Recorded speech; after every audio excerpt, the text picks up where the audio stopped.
Welcome to my channel চাকরির সন্ধানের তরফ থেকে সকলকে স্বাগত জানাই। সকল বেকার চাকরি প্রার্থীদের জন্য আবারও একটি বিরাট বড় চাকরির আপডেট নিয়ে আমি চলে এলাম চাকরির সন্ধানে। এবারে পোস্ট পেমেন্ট ব্যাংকে কর্মী নিয়োগ করা হচ্ছে।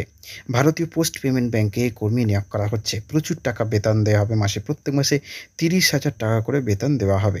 যে কোনো ভারতীয় নাগরিক অর্থাৎ পশ্চিমবঙ্গের যে কোনো জেলার প্রার্থীরা আবেদন করতে পারবেন। এই সুযোগ কিন্তু কেউ হাতছাড়া করবেন না। এই ভিডিওটিতে ডিটেলসে সব কিছু দেখে নিন। ডিটেলসে সব কিছু বলে দিচ্ছি। দেখুন, নিয়োগ করা হবে এক্সিকিউটিভ পদে 47টি শূন্যপদ আছে। যে কোনো স্বীকৃত বিশ্ববিদ্যালয় থেকে ন্যূনতম স্নাতক পাস চাকরি প্রার্থীরা আবেদন করতে পারবেন।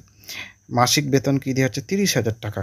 বয়সসীমা 21 থেকে 35 বছরের মধ্যে হতে হবে 1 মার্চ 2024 তারিখ অনুযায়ী। আবেদন করতে হবে অনলাইনের মাধ্যমে। রেজিস্ট্রেশন কমপ্লিট করার পর রেজিস্ট্রেশন নাম্বার ও পাসওয়ার্ড দিয়ে লগ ইন করতে হবে। এরপর অনলাইন আবেদনপত্রের সমস্ত প্রয়োজনীয় তথ্য সঠিকভাবে পূরণ করতে হবে। আবেদনপত্রটি ফিল আপ করা হয়ে গেলে প্রয়োজনীয় নথিপত্রগুলি নির্দেশানুযায়ী স্ক্যান করে আপলোড করে দিতে হবে। সবশেষে আবেদন ফি জমা করে সাবমিট অপশানে ক্লিক করলে আবেদন নথিভুক্ত হয়ে যাবে। আবেদন ফি সকলেই জানেন, এসসি এসটিদের কোনোদিন লাগে না।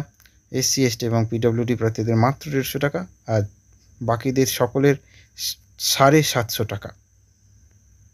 আবেদনের শেষ তারিখ 5 এপ্রিল 2024। ডিসক্রিপশন বক্সে লিঙ্ক থাকবে, আবেদন করতে পারবেন। নেক্সট আপডেট নিয়ে খুব শীঘ্রই হাজির হবো। সকলে ভালো থাকবেন, সুস্থ থাকবেন। জয় হিন্দ, বন্দে মাতরম, জয় জওয়ান, ভারত মাতা কি জয়।